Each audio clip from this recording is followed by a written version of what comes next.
very funny world in which we have to thrive, and very few people ever leave this world alive. Good makers, they are just as brave as they were in the past. For no matter what may happen, they will stick right to the last. They're always mending people's souls, of that there is no doubt, but always get waxed in the end, rage peg out. It really makes no difference if your name is Jones or Smith, for my mother was the first one that I ever boarded with. My mother, she was Irish, my father, he was Dutch. I was born in a public house, so I'm not very much. My father had a picnic, for my mother was a cinch. Her name was Snuff, and father only took her on a pinch. How well do I remember, as I sat on mother's knee, and mother with a slipper didn't do a thing to me. My face is always downward, as a slipper it would pat. I couldn't see, but still I knew what she was driving at. My father was a widower until a year ago.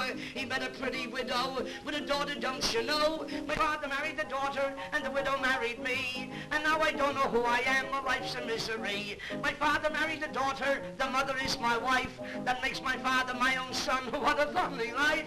I am my father's father, and my father is my child. My mother is my sister, it's enough to drive me wild. My sister's father's mother is my great-grandfather's aunt. I try to make out who I am, but honestly I can't. I am my father's father, and my brother is a mule. My cousin is my uncle, yes, and I'm a darn big fool.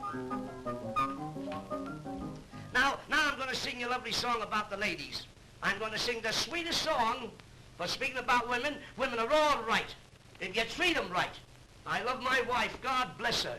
And other times, God bless her. Woman is like a house on fire. You run to it, but you walk back. Still, every man should take a wife. Every man should take a wife. I wish somebody would take mine. If a woman wore trousers, she'd get up in the middle of the night and steal money from herself. When I first married my wife, she was as thin as a lead pipe. Now you ought to see her. A lot here, then not so much, then plenty. I took her a tram ride the other day, and someone said, "Who's the party?" I said, "It's no party, it's an excursion." She started walking up and down alongside of the tram. The driver said, "Which end in?" She said, "If you wait a minute, I'll get both ends in." When she got in the tram, she couldn't get through the door.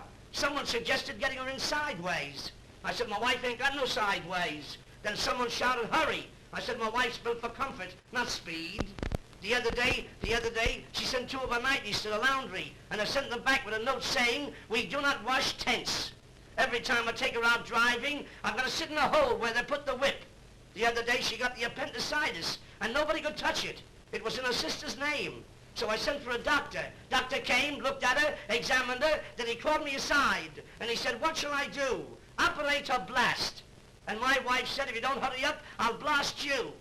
And her sister Minnie is so skinny that every time she eats pickled onions, they show on her. And there's her brother Henry, the idol of our family. He's been idle for 12 years. Now he's got a job, he's a census taker.